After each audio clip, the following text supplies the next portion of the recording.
Olá a todos, estamos aqui na sede Conselhia da Maia para a primeira edição das Conversas com o Norte. Nas Conversas com o Norte, a JST Maia escolhe o orador e o orador escolhe o tema. Para esta primeira edição, convidamos o professor Cavaco Silva e o mesmo vai-nos falar sobre os 10 anos de governação enquanto Primeiro-Ministro de Portugal. E por isso, sem mais delongas, passa uma pequena resenha biográfica do professor Cavaco Silva. Aníbal Cavaco Silva, nascido a 15 de julho de 1939, em Beliquém, Lolé, é licenciado em Finanças pelo Instituto Superior de Ciências Económicas e Financeiras e doutorado em Economia pela Universidade de York. Foi também investigador da Fundação Carlos Gulbenkian, diretor do Departamento de Estatística e Estudos Económicos do Banco de Portugal e professor catedrático da Universidade Nova de Lisboa e da Universidade Católica Portuguesa. Aderiu ao Partido Social Democrata em 1974 e foi Ministro das Finanças e do Plano de Governo da Aliança Democrática, presidida por Francisco Sá Carneiro. Mais tarde, já líder do PSD, conquistou 2 maiorias absolutas consecutivas em eleições legislativas, em 1987 e 1991, e exerceu funções como Primeiro-Ministro entre 1985 e 1995. Foi um protagonista ativo no processo de construção europeia, assumindo papel central em algumas grandes decisões, influenciando as opções inscritas no Tratado de Maastricht e garantindo a adesão do escudo ao sistema monetário europeu, criando condições de integração de Portugal no primeiro grupo de países da moeda única europeia. Participou também em 29 Conselhos Europeus, onde defendeu com sucesso os interesses de Portugal, como foi o caso da aprovação dos pacotes de Delors 1 e 2, do PEDIP, da criação de programas específicos de apoio ao desenvolvimento dos Açores e da Madeira. No primeiro semestre de 1992, e sob a sua empenhada condução, Portugal assumiu pela primeira vez e com reconhecido êxito a presidência rotativa da União Europeia. Aníbal Cavaco Silva imprimiu uma nova dinâmica à política externa portuguesa no reforço do papel proativo de Portugal nas suas relações bilaterais e multilaterais, assim como em vários palcos regionais. Através de cimeiras anuais de chefes de governo, aprofundou o relacionamento com a Espanha, fomentando os intercâmbios num vasto leque de áreas e um maior desenvolvimento das regiões transfronteiriças. Simultaneamente, ajudou a potenciar o protagonismo das comunidades portuguesas espalhadas pelo mundo, nos respectivos países de acolhimento, a maior parte das quais visitou. Foi ainda o 19º Presidente da República Portuguesa, tendo sido eleito por sufrágio universal à primeira volta em 2006 e reeleito em 2011, com base numa candidatura pessoal e independente. Em 2020, lançou o seu mais recente livro, Uma Experiência de Social-Democracia Moderna, publicado pela Porta Editora, onde destaca o desenvolvimento do país durante os 10 anos da sua governação enquanto Primeiro-Ministro. Na sessão de apresentação deste livro, no Museu Nacional de Arte Antiga, perante a comunicação social, alguns convidados e amigos, o professor Cavaco Silva afirmou que este livro foi escrito e pensado nos jovens da geração dos meus netos, e foi também por isso que nos lembramos de o desafiar a estar aqui connosco, e que muito agradecemos o convite. Passo só aqui também a informação, para quem quiser, o livro é este, eu já tive a honra de o ler e é realmente, é um choque para quem está neste país há 26 anos e vê um país a evoluir tão pouco neste espaço temporal, perceber o quanto evoluiu nestes 10 anos de governação. E por isso, sem mais delongas, Sr. Professor, e deixando aqui mais uma vez, agradecendo o facto de estar aqui entre nós. Professor, o seu livro começa por uma referência a Francisco Sá Carneiro e à social-democracia, enquanto matriz ideológica que está na base deste que é o partido mais português de Portugal. Qual a importância de Francisco Sá Carneiro na ação política do professor durante a sua governação? E perguntava também se acredita que a sua governação contribuiu para aproximar Portugal daquele país com que Sá Carneiro outrora tinha idealizado. Eu queria começar por dizer que é um imenso gosto para mim participar nesta iniciativa da JSD da Maia e assim poder falar para os jovens sociais-democratas empenhados na construção de um PSD mais forte, exigente, vivo, capaz de conquistar a confiança dos portugueses para o exercício do poder. Ainda à sua questão, eu entrei na vida política pela mão de Francisco Sá Carneiro. Se ele não tivesse convidado para ser o Ministro das Finanças e do Plano, eu não teria sido conhecido como fui por parte dos portugueses e, consequentemente, não teria sido presidente do Partido Social Democrata e ganho as eleições que ganhei e depois ser primeiro-ministro. Em Sá Carneiro, eu aprendi, em primeiro lugar, que o grande critério para a governação é a defesa do superior interesse nacional. O interesse nacional tem que estar sempre em primeiro lugar para aqueles que exercem o poder.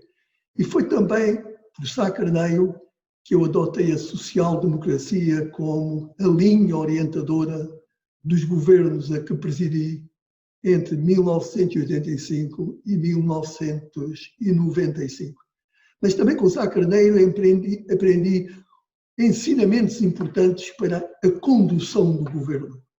O diálogo constante com os ministros. Atribui muita importância ao Conselho de Ministros, o que fazia com que os ministros, ou os secretários de Estado, que às vezes também participavam no Conselho de Ministros, tivessem que se apresentar lá muito bem preparados. A voz deles sobre todos os assuntos, para mim, era da maior importância. Eu penso que, ao seguir as orientações e dar continuidade às orientações de Francisco Sá Carneiro no governo da Aliança Democrática em 1980, eu contribuí para fazer de Portugal um país mais democrático, ou como Sá Carneiro dizia, uma democracia de tipo ocidental. Portugal aproximou-se bastante do nível de desenvolvimento dos países da União Europeia, como nunca mais voltou a acontecer.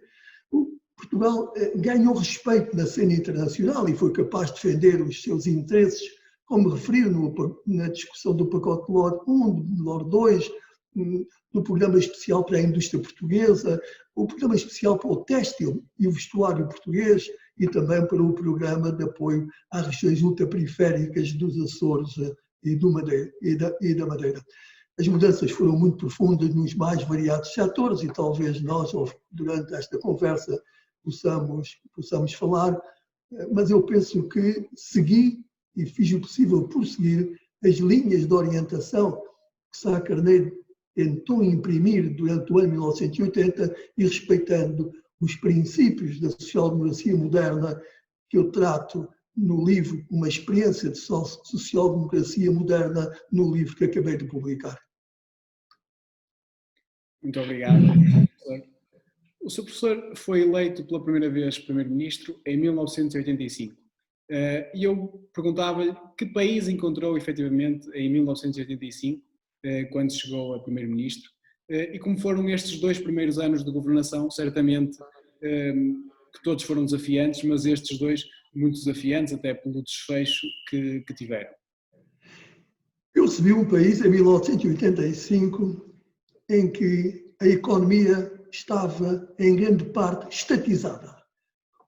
O Estado controlava as maiores empresas portuguesas e até muitas das pequenas empresas portuguesas. Mas, além disso, o Estado controlava a comunicação social. 5 jornais diários eram propriedade do Estado.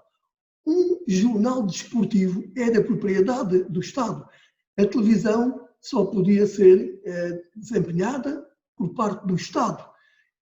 Nas rádios, só uma, a Rádio Renascença, escapava ao controlo do Estado. Portanto, eu exerci, em 1985, quando tomei posse, como governo minoritário. E esse governo minoritário enfrentou grandes dificuldades na Assembleia da República. Eu tomei posse em 1985, em novembro, o presidente deu-me posse, o presidente Ramalho Eanes. Eu tinha obtido apenas nessa eleição ao PSD tinha obtido, sob a minha liderança, cerca de 29%, formei um governo minoritário e a oposição, os partidos da oposição tentaram obstaculizar a implementação do programa do governo e concretizar as minhas e as ambições do PSD para Portugal. Devo recordar que, quando tomei posse, a inflação em Portugal era 20%. O déficit orçamental ultrapassava 10%. As taxas de juros de curto prazo eram 30%. Portugal não estava nada bem no domínio da educação, não estava nada bem no domínio da saúde e, acima de tudo, havia uma atrofia da sociedade civil, em particular devido ao domínio da sociedade portuguesa por parte do Estado, como disse, das empresas de comunicação social. Isto é, a sociedade civil não tinha uma certa liberdade para tomar novas iniciativas. Nos mais variados domínios, sentia-se que faltava a força do setor privado para puxar a economia no sentido de desenvolvimento económico, da justiça social e da igualdade de oportunidades. De tal forma, foram criadas dificuldades ao governo na Assembleia da República que, passados 18 meses da posse, o governo caiu na Assembleia da República, foi aprovada uma moção de censura com um motivo totalmente absurdo. O governo caiu e o Presidente da República, Mário Soares, convocou eleições antecipadas. E o meu primeiro governo, as minhas primeiras eleições, eu liderei o PSD, ele obteve 29%, e quando tiveram lugar as eleições antecipadas em 1987, o PSD obteve mais de 50% e, consequentemente, uma maioria absoluta na Assembleia da República bem confortável. Mas mesmo nesse tempo de maioria minoritário, o governo nunca baixou os braços. Mantinha uma força de vontade de fazer e os portugueses perceberam que algo estava a mudar. Havia um entusiasmo nas pessoas, havia um rumo na governação e foi isso que levou os portugueses a revoltar-se contra a decisão da Assembleia da República de derrubar o governo e acrescentaram 20 pontos percentuais ao resultado que o PSD tinha obtido em 1985.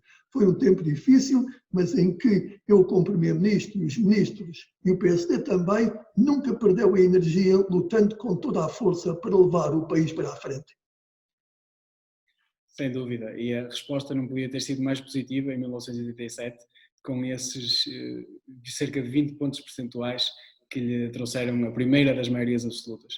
Sr. Professor, depois de ler o seu livro, é clara a importância dada pelos seus governos à cultura, com natural destaque para a criação da Fundação de Serralves e para a construção do Centro Cultural de Belém, hoje 2 ex-libris, quer da cidade do Porto, quer da cidade de Lisboa. Isto não é claramente o tipo de políticas que a minha geração está habituada. De onde é que vem esta sensibilidade com a área da cultura? Quando tomei posse, a situação económica era de algum modo dramática, o que levava a que os salários reais estivessem a baixar, o mesmo acontecendo com as pensões, e, portanto, o primeiro vetor de atuação era colocar a economia numa trajetória de crescimento económico. E logo começaram a surgir os primeiros sinais de retoma económico, eu fiz a afirmação de que o desenvolvimento de Portugal não podia deixar de ser um desenvolvimento equilibrado. Desenvolvimento económico, desenvolvimento social, desenvolvimento cultural e desenvolvimento ambiental. E foi nesse sentido que, logo no primeiro ano, foi aprovado o mecenato cultural. Isto é, foram dados incentivos fiscais importantes para que as empresas e os particulares patrocinassem iniciativas culturais. E a resposta das empresas e dos particulares foi muito significativa. E foi também, ainda no primeiro ano do meu primeiro governo, que me empenhei em apoiar a decisão de comprar o Parque de Serralves na cidade do Porto, que eu depois acompanhei até que se constituísse a Fundação de Serralves, o que muito se deve à energia e capacidade das gentes do Norte que aderiram a esse projeto, por forma a criar a Fundação de Serralves e construir o Museu de Arte Moderna, de Arte Contemporânea, que mais tarde se chamou, com a arquitetura de Cisa Vieira, e que era uma ambição das gentes do Porto. Portanto, eu considerei que, naquele tempo em que entrávamos na União Europeia, portanto, eu fui primeiro-ministro nos primeiros 10 anos da pertença de Portugal à União Europeia, havia que afirmar não apenas a parte económica, mas também a parte social, a parte ambiental e a parte cultural. Além da Fundação de Serralves, como sabe, foi construído o Centro Cultural de Belém para marcar os 500 anos das descobertas portuguesas e também para ser a sede da primeira presidência do Conselho da União Europeia, que eu tive a honra de, durante os primeiros 6 meses de 1992, exercer as funções de Presidente do Conselho Europeu. Como sabe, é agora em 2001 que Portugal volta a ter uma presidência do Conselho Europeu, que é a 4ª presidência. Mas a primeira eu tive essa honra de presidir. Portanto, o Centro Cultural de Belém, não imagina as críticas de que eu fui alvo. As acusações de que destruíam o ambiente à volta do Mosteiro dos Jerónimos, da Torre de Belém, chamaram mesmo um monumento do cavaquismo. Mas a grande satisfação que eu tenho neste momento é que há uma adesão total da população de Lisboa ao Centro Cultural de Belém. É um edifício de grande beleza, foi construído, como sabe, há mais de 25 anos, há muito tempo, mas envelheceu bem e atrai muitos visitantes, não só de Lisboa, mas de toda a parte do país. E a coisa curiosa é que muitos daqueles que escreveram artigos contra mim, por facto de ter decidido construir o Centro Cultural de Belém, agora são os mesmos que escrevem artigos de vez em quando para celebrar algumas datas especiais desse centro, fazer-lhe grandes elogios. A verdade acaba de ir sempre à de cima e a mentira não resiste durante muito tempo. É verdade. E esse é certamente um dos maiores desafios de quem está na vida política e pública, é a tomada de decisões e afinal não foram assim tão ao lado como se fazia crer. Sr. Professor, os desafios lançados e levantados pela globalização parecem hoje mais complexos e prementes do que seriam há cerca de 25 anos, quando o Sr. Professor Cavaco Silva era primeiro-ministro do nosso país. Como é que os princípios e os valores de uma social-democracia se adaptam a estes novos tempos? Ou permanecem imutáveis e a sociedade é que se tem de adaptar a esses próprios princípios e valores? Eu quero recordar que o tempo dos meus governos, 1985 a 1995, já foi um tempo de globalização, mas não na dimensão que se ficou posteriormente. Agora, aliás, está um pouco em retrocesso, mas é a minha convicção que a globalização é uma realidade que está aí para ficar no futuro, embora a dimensão e o grau possa variar no tempo de acordo com as circunstâncias. Portanto, o tempo que eu vivi como Primeiro-Ministro já foi um tempo de globalização e de integração na União Europeia. O que é talvez novo em relação ao tempo em que eu fui Primeiro-Ministro são as tecnologias de informação e de comunicação. Agora, o que eu quero lembrar é que a social-democracia não é uma ideologia dogmática, nem estática, mas sim é capaz de se inovar e adaptar às novas circunstâncias e aos novos tempos. Existem alguns princípios que eu considero imutáveis. A liberdade, a democracia pluralista, a dignidade da pessoa humana e a justiça social.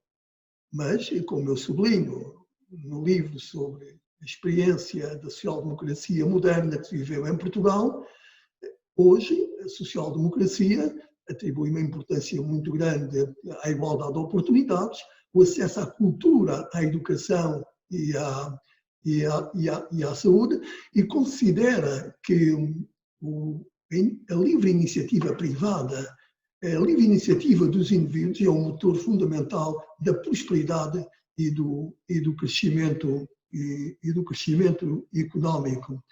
Portanto, o que nós temos que ter presente é que a globalização e a integração europeia, em particular a União Monetária, são realidades que condicionam a governação, mas que não alteram os princípios que devem orientar essa mesma governação, que é a social-democracia. Portanto, eu considero que os princípios da social-democracia se mantenham atualizados. Mas há uma coisa importante que eu quero sublinhar aos jovens sociais-democratas. A prova mais clara de que a social-democracia é a melhor resposta à resolução dos problemas do nosso país é o facto de, em tempo eleitoral, alguns políticos aparecerem a dizer que são sociais-democratas, quando nós sabemos que a ideologia por eles praticada é do socialismo, do marxismo e do comunismo. E por que é que fazem isso? Porque sabem que aquilo que eles defendem, que é a secundarização do mercado no seu funcionamento, que estão contra a iniciativa privada na educação e na saúde, que não valorizam a igualdade de oportunidades, que defendem um Estado grande, que atrofia a sociedade civil, que querem impostos muito elevados, que isso não é bom para captar o eleitorado. Então procuram enganar, iludir os portugueses, dizendo que são sociais-democratas. Bem, o que eu posso dizer é que os portugueses, estou convencido, que não se deixam iludir claramente por estes, que têm sido responsáveis pela degradação dos cuidados de saúde e agora também a introdução da ideologia na educação, que fez com que Portugal baixasse nos ratings internacionais. Os responsáveis são, em boa parte, aqueles que procuram dizer para captar e enganar os eleitores sociais-democratas, quando eles são estatizantes, são socialistas e são mesmo comunistas e são mesmo marxistas e que favorecem, sim, é um Estado intervencionista na vida dos cidadãos e não só na economia. Não se esqueça que quando eu tentei lutar contra a estatização da comunicação social, o Partido Socialista esteve contra, o Partido Socialista esteve contra e o Partido Comunista esteve contra. Não foi nada fácil eu reduzir a estatização da comunicação social. Eu considero que foi uma das reformas mais marcantes que eu fiz durante os meus 10 anos de Primeiro-Ministro. É um facto que temos assistido a essas tendências de aproximação desses partidos de uma extrema esquerda àquilo que são os nossos ideais, mas se as pessoas bem tiverem memória e se lembrarem dos tempos dos seus governos, perceberão que existiram grandes diferenças entre ambos. Sr. Professor, cumprem-se 25 anos desde que cessou funções como Primeiro-Ministro de Portugal. Entre 1985 e 1995, o país, diz no livro e muito bem, passou de 55,7% da média europeia do PIB per capita para 108,3%. No entanto, os dados dos últimos 25 anos mostram que o país tem vindo a descer no ranking europeu de desenvolvimento e a perder competitividade externa num mundo cada vez mais global. Acredita que os seus governos foram os únicos verdadeiramente reformistas e capazes de aproveitar os fundos comunitários para uma efetiva transformação do país? O que eu quero sublinhar, para começar, é que os 10 anos em que eu fui Primeiro-Ministro foram aqueles de maior convergência com o nível de desenvolvimento médio da União Europeia. Uma aproximação ao nível médio de desenvolvimento da União Europeia que nunca mais voltou a verificar-se. O que eu quero acrescentar é que os governos do PSD que me antecederam e aqueles que se seguiram mantiveram a via reformista que caracteriza a social-democracia. Só que, por circunstâncias diversas, foram, em boa parte, governos de curta duração e que, portanto, não tiveram a possibilidade de passar à prática alguns dos princípios da social-democracia. No entanto, eu quero sublinhar que em 1982, e era o governo presidido pelo Dr. Pinto Balsemão, teve lugar uma importantíssima revisão constitucional, 1982, que foi fundamental para que Portugal se encaminhasse para uma democracia tipo ocidental, como Sá Carneiro gostava de sublinhar. Já o governo do Dr. Passos Coelho, que durou durante 4 anos, numa coligação com o CDS, foi obrigado a implementar o programa da Troika, um programa de austeridade, foi negociado pelo primeiro-ministro socialista José Sócrates, porque a economia tinha sido conduzida a um estado de descalabro e o país encontrava-se à beira de uma bancarrota. E ele teve que executar esse programa, fez-lo com muita coragem, muita determinação, e em 2014 Portugal conseguiu voltar novamente aos mercados financeiros. Não foi necessário um segundo resgate financeiro e o governo do Dr. Passos Coelho deixou a economia numa trajetória de crescimento económico, de restituição dos rendimentos aos portugueses, que o governo que seguiu, presidido por Dr. António Costa, não aproveitou de facto devidamente. Isto é, os outros governos não sociais-democratas não foram, ou pelo menos raramente foram, governos com uma perspectiva reformista. Eu não sou capaz de apontar uma reforma significativa levada a cabo pelo governo de Geringonça, ou mesmo agora, depois das eleições que tiveram lugar no ano passado. O que todos dizem, e é reconhecido por a generalidade dos comentadores, é de que há uma falta de rumo, não existem objetivos claros e que há, acima de tudo, uma preocupação para a preservação do poder, isto é, manter o poder a qualquer custo, sem qualquer preocupação do futuro do país, em particular o futuro que é deixado aos jovens portugueses. A tão famosa visão estrutural para o país que tanta falta nos tem feito.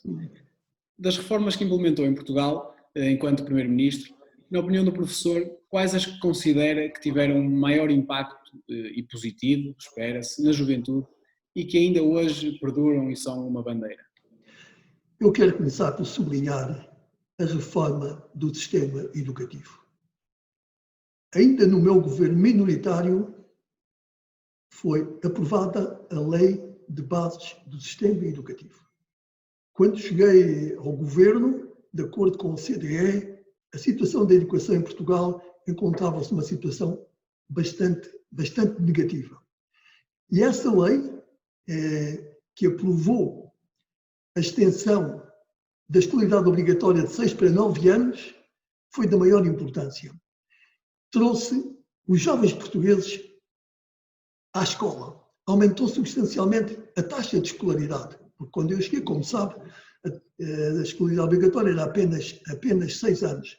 Ocorreram revisões importantes dos currículos escolares e eu atribuo uma grande importância a isto que fizemos logo de início e continuo durante todos os meus 10 anos no domínio da educação, porque eu sei isso por experiência própria, porque o investimento que recebi dos meus pais foi a educação. O meu pai, contrariamente a outros da sua aldeia que investiam em propriedades, ele investiu na educação dos seus quatro filhos. Portanto, eu considero que foi muito importante naquela altura para os jovens esta aposta na educação e que isso marcou uma trajetória que nunca mais foi abandonada. Depois, a desestatização da economia, isto é, a liberalização da economia, porque naquele tempo em que a situação portuguesa era totalmente anacrónica comparada com o que se passava no resto da Europa, em que não só muitas empresas eram controladas pelo Estado, mas também a iniciativa privada não tinha acesso a determinados setores, isso impedia a competitividade da economia portuguesa e a produtividade da economia portuguesa no espaço do mercado único europeu. E isso, se não fosse eliminado, como foi pelo meu governo, com a reforma constitucional de 1989, não haveria possibilidades de crescimento económico forte da economia portuguesa, como cresceu no meu tempo de mais de 4% ao ano, e de criar emprego, em particular para os jovens. Sabe, quando eu tomei posse, havia uma situação de salários em atraso. Milhares, centenas de milhares de portugueses trabalhavam e não recebiam os seus salários, principalmente na Península de Setúbal. Foi o meu governo que pôs fim a isso, e um dos passos fundamentais foi a afirmação da iniciativa privada, da concorrência, como motores fundamentais do crescimento económico. Por último, e importante para os jovens, eu quero lembrar a defesa do ambiente. Foi com os meus governos que a defesa do ambiente e o ordenamento do território entrou na agenda política nacional. Primeiro, foi um secretário de Estado do Ambiente e de Recursos Naturais. Não tinha existido até aí um secretário de Estado para isso. Mais tarde, ergui à categoria de ministro. Criei o Ministério do Ambiente e Recursos Naturais. Foi logo no primeiro governo que conseguimos aprovar a Lei de Bases do Ambiente, que mereceu bastantes elogios, mesmo por parte de políticos que não se situavam na área social-democrata. Foi o meu governo que aprovou o Plano Nacional do Ambiente e que determinou que os grandes projetos tinham que ser objeto de análises de impacto ambiental. E foi ainda o meu governo que introduziu em Portugal as normas sobre as alterações climáticas, a defesa da resposta às alterações climáticas. Portanto, eu sublinho estes 4 pontos, mas quero dizer que este trabalho nunca está terminado. Tem que ser um trabalho continuado por todos os governos. Eu penso que fiz aquilo que devia fazer durante os 10 anos de primeiro-ministro e o que esperava é que tivesse continuidade com os governos que seguiram e lamento que nem sempre isso tenha acontecido. Muito bem. O professor foi por 4 vezes eleito pelos portugueses com mais de 50% dos votos. 2 em eleições legislativas e outras 2 vezes em eleições presidenciais. Isto traduz-se num feito inédito na história da democracia portuguesa e até, dizem os especialistas em comunicação, que marcou uma nova forma de fazer campanha no próprio país.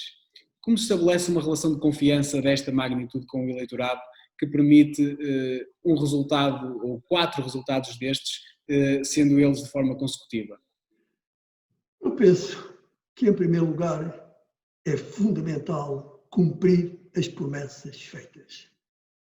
Não tentar enganar o eleitorado e falar a verdade aos portugueses. Não ter medo de falar a verdade. Orientar a governação de acordo com o critério do interesse nacional. Eu penso que isso é de maior importância. Não ter medo de fazer as reformas que são importantes para o país, mesmo que numa certa fase possa custar alguma coisa a este ou àquele grupo. Foi assim que eu procurei sempre atuar.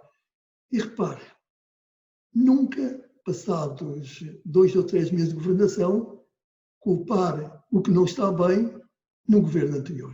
Isto é, atribuir as culpas aos governos anteriores. Sá Carneiro já dizia isso. Olha, nós só temos 2 ou 3 meses para eventualmente responsabilizar o governo anterior por aquilo que não está bem na sociedade portuguesa. E eu dizia a mesma coisa aos meus ministros. Por isso eu considero que é um descaramento nunca visto aparecerem hoje membros do governo a culparem o Dr. Passos Coelho por algo que não está bem no nosso país quando ele saiu de primeiro-ministro há já 5 anos.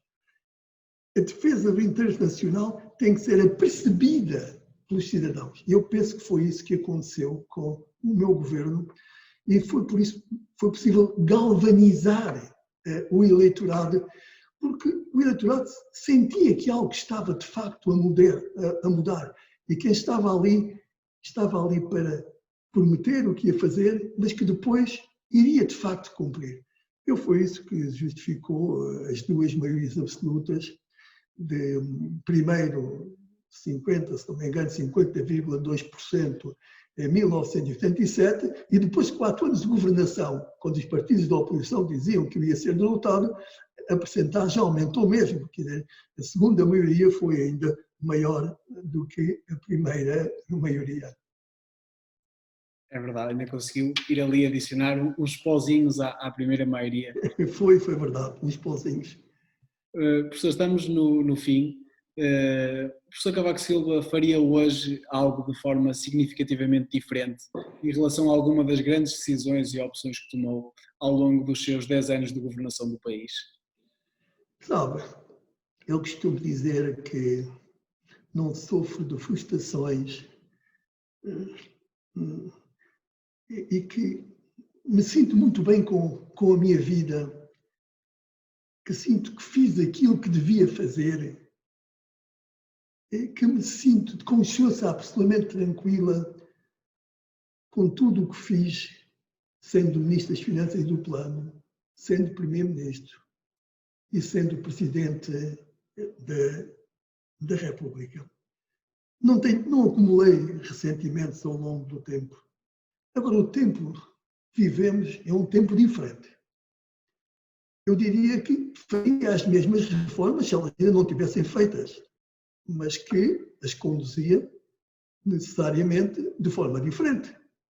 Porque a social-democracia tem essa capacidade para se adaptar aos novos tempos e às novas circunstâncias. Ora, os tempos e as circunstâncias de hoje são muito diferentes daquelas que eu conheci entre 1985 e 1995. Quero dizer que eu estou absolutamente convencido que, no meu tempo e nas circunstâncias que vivi, eu tomei as medidas certas e as medidas que eram necessárias para o desenvolvimento económico, para o desenvolvimento social, para o desenvolvimento ambiental e o desenvolvimento cultural. Como diz que é a última questão que me coloca, eu quero agradecer-lhe imenso este convite que me dirigiu para hoje estar em diálogo direto com a JSD da Maia, mas por esta via poder chegar aos jovens sociais-democratas do nosso país. Eu sempre acreditei muito na juventude social-democrata. Eu estou absolutamente convencido que nunca teria obtido os resultados eleitorais que obtive sem o apoio dos jovens sociais-democratas. Eles são uma força da maior importância para o partido e neste tempo em que existem dificuldades, eu confio muito na ação dos jovens sociais-democratas para que o partido possa ganhar a confiança dos portugueses para exercer o poder. Eu penso que faz falta no nosso país uma governação orientada de acordo com os princípios da social-democracia, que defenda a concertação social, a independência da comunicação social, a justiça e a solidariedade social, o acesso à educação, à cultura e à saúde de forma universal, que tenha a economia de mercado e a livre iniciativa dos indivíduos no centro do desenvolvimento económico, que defenda um sistema fiscal justo, onde não haja fugas aos impostos de forma significativa, um sistema fiscal que procure o crescimento económico, a redução das desigualdades na distribuição do rendimento, a eficiência na afetação de recursos, uma social-democracia e uma governação que queira um país, tenha uma voz na cena internacional, que possa defender os seus interesses, que seja visto como um país credível no estrangeiro, por forma a podermos atrair o investimento que precisamos para que Portugal possa aproximar-se dos níveis de desenvolvimento médio da União Europeia. Temos que pôr fim rapidamente, e para isso apelo aos jovens sociais-democratas, pôr fim a esta trajetória que está a conduzir Portugal para lanterna vermelha em matéria de nível de desenvolvimento nos 19 países da União Monetária. Quando eu era Primeiro-Ministro, éramos o 11º país em matéria de desenvolvimento. Agora só temos atrás de nós a Grécia e a Letónia. É preciso força e espero que não lhes falte para reencontrar um caminho de aplicação de forma coerente e consistente dos princípios fundamentais da social-democracia. Muito obrigado pelo seu convite. Eu é que agradeço a sua presença junto de nós. Eu queria só recordar, por fim, que esta conversa teve por base o livro do professor Aníbal Cavaco Silva, lançado no mês de outubro do presente ano. É um livro que aborda uma experiência de social-democracia moderna durante o seu período de governação entre 1985 e 1995. Um livro impactante para a nossa geração e por isso eu não posso esconder o meu regozijo por ter esta oportunidade de conversar com o professor Cavaco Silva e o facto de ele estar aqui a partilhar as suas experiências de governação com os mais jovens, Espero que isto realmente tenha sido uma conversa inspiradora para todos e que todos tenhamos aprendido muito com o professor Aníbal Cavaco Silva e percebido que realmente os desafios que temos pela frente são grandes, mas que somos nós também os atores de hoje e da amanhã e que só juntos é que conseguiremos construir um Portugal como se quer, mais justo, com menos desigualdades e mais desenvolvido. Por isso, Sr. Professor, o meu agradecimento muito especial. Um prazer da minha parte. Boa noite a todos.